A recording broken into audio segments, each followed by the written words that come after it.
Hi friends, welcome back. Pak shocked to see POK screaming, Modi ji help us.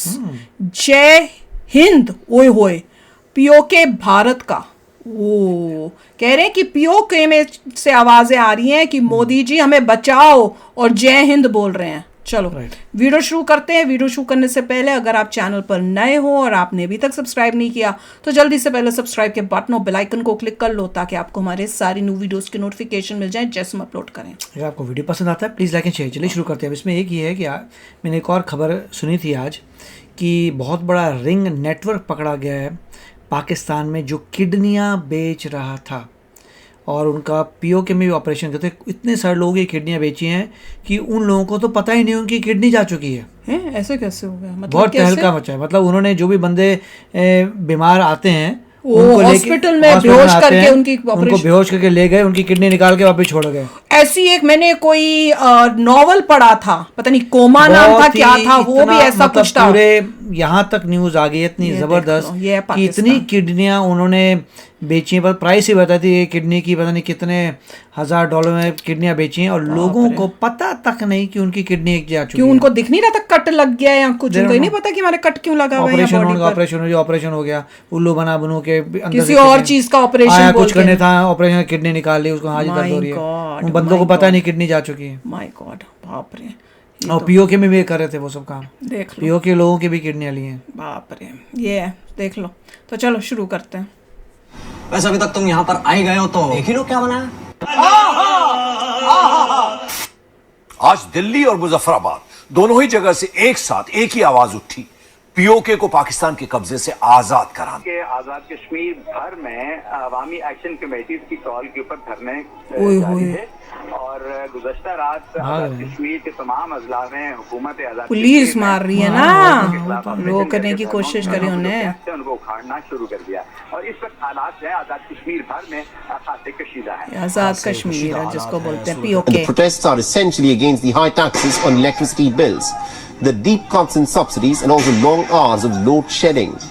There are also concerns over the rising cost of living, especially with shortage of wheat. दोस्तों साथियों, मैं ये video एक ऐसे वक्त में बना रहा हूँ जबकि पूरा पाकिस्तानी ऑक्युपाइड जम्मू कश्मीर जो है वो एक वॉर जोन की शक्ल पेश कर रहा है. सुबह से जो है मुजफ्फराबाद में पुलिस और शहरियों के दरमियान जो है, प्रोटेस्टर्स के दरमियान जो है वो लाठीचार्ज, टीयर गैस, पत्थरबाजी ये सब कुछ चल रहा है. हमारे काफ़ी सारे लोगों को गिरफ्तार कर लिया गया है. अवामी एक्शन कमेटी के लीडरों को गिरफ्तार किया गया है, जो प्रोटेस्टर्स हैं उनको गिरफ्तार किया गया है.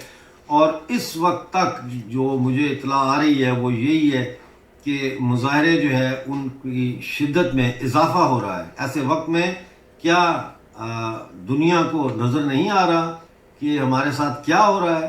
ठीक है, पाकिस्तान ने मीडिया ब्लैकआउट किया, लेकिन सोशल मीडिया पर जो है वो वीडियोस भरी पड़ी हैं आज की, जिसमें दिखाया गया है किस तरह बेदर्दी के साथ YouTube, सोशल मीडिया, ट्विटर इनमें पंजाब पुलिस और रेंजर भेजी है वो हमलावर हो रही है हमारे लोगों के ऊपर. मैं ये सवाल करता हूँ कि अगर भारतीय सरकार ये समझती है कि पाकिस्तानी ऑक्युपाइड जम्मू कश्मीर जो है वो भारत का हिस्सा है और वो ये समझती है कि जम्मू कश्मीर भारत का अटूट अंग है, तो आज उस अंग के ऊपर जो है वो पाकिस्तान की पुलिस जो है, पंजाब पुलिस, उसकी लाठियां बरसाई जा रही हैं. ऐसे में मेरा ये सवाल है कि भारतीय सरकार कब हमारी मदद के लिए कोई अमली इकदाम उठाएगी? आखिरकार रिवोल्ट तो आप ही करना, भारतीय शहरी हैं और हम जिस मकबूजा इलाके में रहते हैं वो भारत का हिस्सा है. पाकिस्तान के आतंक से छुटकारा पाने के लिए आगे बढ़ता जा रहा है तो खुद पाकिस्तान के लोग भी भारत की शरण में आने के लिए छटपटा रहे हैं. महंगाई और तानाशाही के खिलाफ शुरू हुआ आंदोलन आक्रामक रूप ले चुका है. पाकिस्तान की सत्ता और सेना के खिलाफ POK में कैसे प्रोटेस्ट हो रहा है? पाकिस्तानी किससे आजादी मांग रहे हैं। मुजफ्फराबाद में प्रोटेस्ट धरना दिया गया है जिसमें ये नारे लगे हैं कि हम लेके रहेंगे आजादी। आज पाकिस्तान साइड कश्मीर, जिसे हम आजाद कश्मीर कहते हैं, वहाँ पे फिर से आजादी के नारे लग रहे हैं। किससे आजादी चाहिए? और इंटरनेशनल मीडिया के मुताबिक वहाँ पे ये भी नारे लगे हैं कि हमें इंडिया साइड जो है वो लिंक कर दिया जाए, जोड़ दिया जाए। पब्लिक से बात करेंगे, खास तौर पे उन बुजुर्गों से बात करेंगे जिन्होंने 1971 की वार को बहुत करीब से देखा, 1965 की वार को वो बहुत करीब से जानते हैं, एक्सपीरियंस है उनका, वो हिस्ट्री को जानते हैं। हम यहाँ पे आजाद कश्मीर कह के थकते नहीं है, वो लोग कहते हैं हमें आजादी चाहिए। बात ये है कि जब इतना प्रेशर पड़ेगा किसी पे जी, उसको समझ नहीं आएगी कुछ ना, तो फिर वो यही कहेगा ना क्या, जब किसी को कि खाना नहीं है इसलिए वो आजादी पेट नहीं भरेगा तो वो क्या कहेगा? ऐसे ही यही बात कहेगा ना, वो नारा तो आजादी का लगाएगा बस, और क्या। आपको उम्मीद नजर आती है कश्मीर के जो हालात है, खास तौर पे देखें, ये हमारी जिम्मेदारी है ना, जब तक हालात जो है ना ये बेहतर नहीं होंगे, क्योंकि इंटरनेशनल जो लॉबी है ना वो भी नहीं चाहती। लेकिन दूसरी साइड में तो डेवलपमेंट हो रही है, इस्लामिक कंट्रीज वहाँ पे इन्वेस्टमेंट कर रहे हैं। इंडिया साइड की बात करें, वहाँ तो सऊदीया भी इन्वेस्टमेंट कर रहा है, वहाँ पे यूएई इन्वेस्टमेंट। मैं यही कह रहा हूँ ना कि इंटरनेशनल जो लॉबीज है ना वो उधर की हैं, वो इंडिया के ऊपर है, वो इंडिया को स्ट्रॉन्ग करना चाहते हैं वहाँ पे। उसकी क्या वो मजबूत हो, क्या वजह, उन्हें क्यों स्ट्रॉन्ग करना चाहते हैं? सब ये चाह रहे हैं, ये चीज है, वो कह रहे हैं जिसके पास इकोनॉमी बेहतर है उनके पास अभी। वो हमसे आगे निकल गए हैं 20-30 साल में, हम पीछे रह गए हैं। वो कैसे आगे निकले? उन्होंने मेहनत की या वो भी इंटरनेशनल लॉबी हो गई? उन्होंने कोई मेहनत भी की होगी, मैं ये नहीं कहता कि मेहनत नहीं की, लेकिन कुछ ना कुछ जो चाह रहे थे ना उनको स्ट्रॉन्ग करने के लिए, कौन चाह रहे थे? उन्होंने भी पूरा हिस्सा डाला। हमें कोई चाहता ही नहीं है स्ट्रॉन्ग हो, तो देख ही नहीं सकता। हमें कोई चाहता, खुद करो ना स्ट्रॉन्ग। अंदरूनी हालात भी अच्छे नहीं है और बैरूनी भी हालात अच्छे नहीं है। ठीक है, तो अपने आप को खुद ही करना पड़ेगा। अब ये सारी कौम ठीक होगी तो होगा, ये चीज है, वरना नहीं होगा। इस टाइम जो सिचुएशन है, ये जो अंकल ने बात की है कि भाई जो पाकिस्तान के अंदर के हालात हैं, नो डाउट गुर्बत, महंगाई, बेरोजगारी चल रही है, लेकिन इंटरनेशनल लेवल पे भी कोई हमारे साथ ट्रेड करना नहीं चाह रहा, बिजनेस करना नहीं चाह रहा। उसकी रीजन ये है, यहाँ पे गवर्नमेंट ही स्टेबल नहीं है। कोई सोचता है कि भाई मैं किसके साथ डील करूँ, मैं किसके साथ। सबको बैठना पड़ेगा, बिल्कुल ऐसे ही है। फौज भी बैठे, जज भी बैठे, सियासतदान भी, सब ये बैठे, एक फैसला कर लेना कि क्या कर रहे हैं हमने इस मुल्क के साथ। 75 साल में फैसला ही नहीं कर पाए। मैं अपील करता हूँ मोदी जी को कि मोदी जी हमें बचाया जाए। हमारे पास ना असला है ना बंदूक है और हमें बुरी तरह से पीटा जा रहा है, सिर्फ इसलिए कि हम ये मुतालबा कर रहे हैं कि हमारे ऊपर पाकिस्तान ने जो टैक्सेस लगाए हैं वो नाजायज़ हैं, उनको वापस लिया जाए। मैं ये सवाल पूछना चाहता हूं कि अगर हम भारत का हिस्सा हैं और अगर हम भारतीय शहरी हैं ना आपको, तो फिर हमें पाकिस्तान के अजाब से बचाने में इतनी देर क्यों लगाई जा रही है।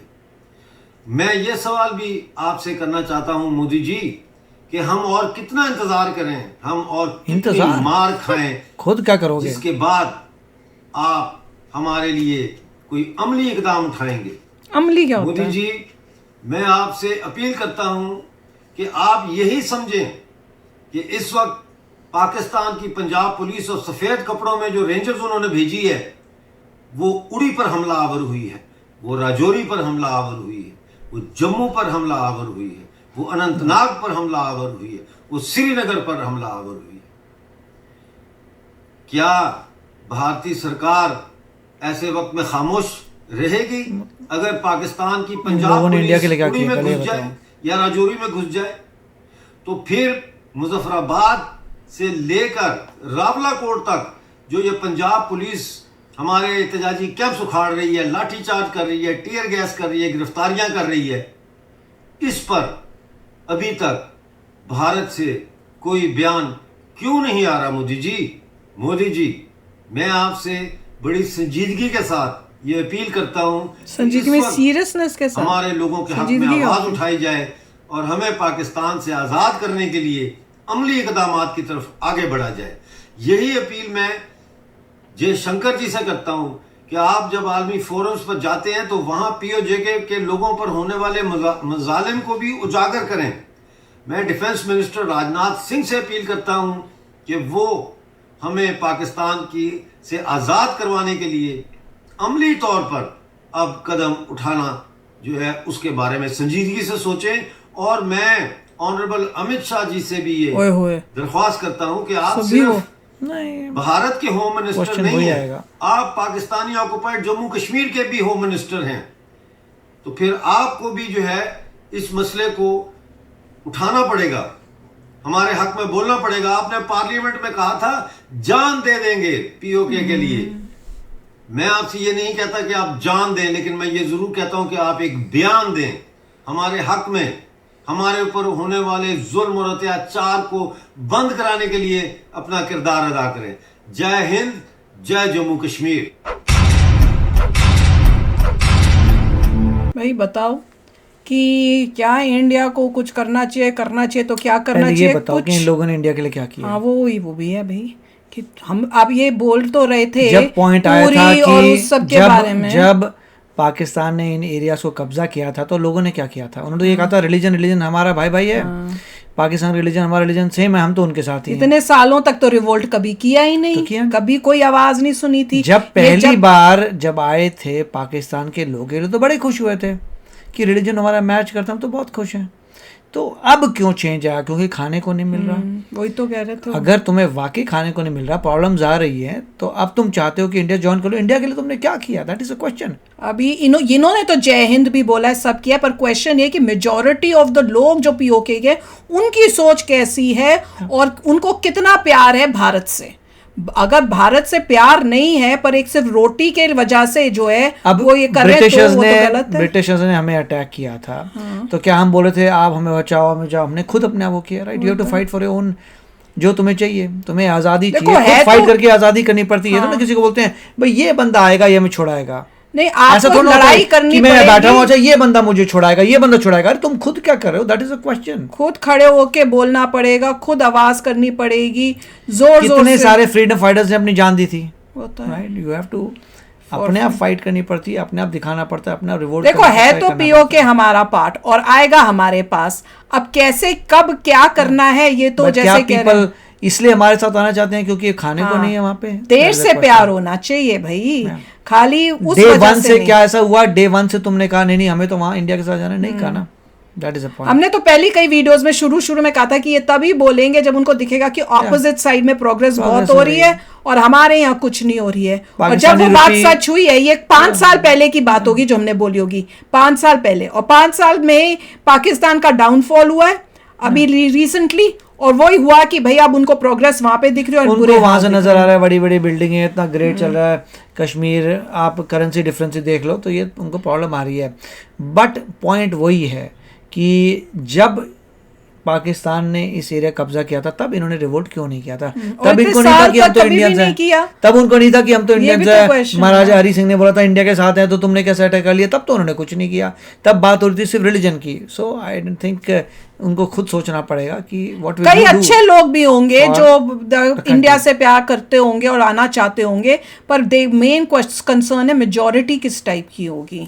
क्या वो इस तरह से जय हिंद करके अपने हमारे देश को, पाकिस्तान की हालत अच्छे होते क्या वो फिर आना चाहते? हाँ ये भी क्वेश्चन है। अगर मान लीजिए बहुत अच्छे हालात होते, बहुत ग्रो कर रहा होता, तब क्या आना चाहते? बोलते नहीं ठीक है। ये भी देखना पड़ेगा कितने लोग हैं वहां पे, क्या कैसे। भैया दिस इज टू पॉलिटिकल, और किस टाइप से करना है मेरे तो समझ नहीं आ रही है। बात तो ठीक है भैया, पीओके अपना है और हमें कुछ करना चाहिए, हम कुछ करेंगे तभी वो इंडिया का पार्ट बनेगा जैसे ये कह रहे हैं, पर हम क्या करें और कैसे करें वो मुझे समझ नहीं आ रही। अब ये तो मोदी जी और ये सब उनको तो रिवोल्ट करना पड़ेगा, और कर रहे हैं वो, ऐसे लग रहा है कि वो कर रहे हैं, तभी तो पुलिस और ये सब वो भेज रहे हैं इनके रिवोल्ट को कम करने के लिए। इतना रिवोल्ट करेंगे जैसे आजादी मिलती है कि उनको पता चल जाए कि हम गवर्न नहीं कर सकते, बिकॉज इम्पॉसिबल, तब जाके होता है। फिर वह यहाँ से फिर इंडिया से मेरे ख्याल से हेल्प आएगी। अभी तो शुरुआत हुई है मेरे को लगता है, अभी और जैसे स्ट्रांग होगी इनकी रिवोल्ट ऑन रेवोल्यूशन। मगर उनको रीजन भी देखना पड़ेगा, रीजन सिर्फ इकोनॉमी है तो बात कुछ और है, वो गलत हो जाएगा। What is your reason? Reason होना चाहिए love for India, love for Bharat भी। पर देख लो सिचुएशन तो हो रही है, लोगों को अब हो रहा है कि भैया हमने यहाँ रहना ही नहीं, हमें तो इंडिया का पार्ट बनना है। वो बात सच होती भी दिख रही है, पर जिस तरह से ये रिक्वेस्ट कर रहे थे मोदी जी से कि भैया आपने ये कहा है, डेस्परेशन दिख रही थी उनकी कि अब भाई क्या करें। अब वही है ना, कह भी तो रहे थे कि मेरे पास ना असला है ना बारूद है ना कुछ, हम इन लोगों से फाइट करें तो non violence, non Gandhi ji ने क्या किया था, नॉन वायलेंस। ये आपके अच्छा रूल्स नहीं मानते, ये अच्छा आइडिया है बिल्कुल। और नॉन वायलेंस क्यों हुआ था? जब आपके पास कोई हथियार नहीं है, कुछ नहीं, आपने क्या किया था? इतनी बड़ी हिस्ट्री पढ़ी है, महात्मा गांधी जी ने क्या किया था? उन्होंने ये बोला था नॉन, तुम्हारे रूल को नहीं मानता क्या कर, मार दोगे? मैं नहीं मानता फिर तुम्हारे रूल को। अगर तुम्हारा रूल कोई नहीं मांगूंगा, तुम गवर्न कैसे करोगे? तुम्हारा जो भी लॉ कोई मानता ही नहीं लॉ को, तो कैसे गवर्न करोगे? बिल्कुल। नॉन वायलेंस का 101 है, वो तो हर एक पढ़े लिखे इंसान को पता है कि नॉन वायलेंस कैसे हुआ था। तो चलो आप भी शेयर करना अपने थॉट्स की, क्या करना चाहिए, कैसे क्या एक्शंस होने चाहिए, आपको क्या लगता है। चलते हैं, मिलेंगे नेक्स्ट वीडियो में बहुत ही जल्द। Till then take care and bye bye. तो अगर आप मेरे इस चैनल पे नए हो तो जल्दी से सब्सक्राइब के बटन को हिट करो और बेल आइकन को क्लिक करो, ताकि आपको मेरा जब नया वीडियो मैं लगाऊं आपको उसके बारे में जल्दी से पता चल जाए।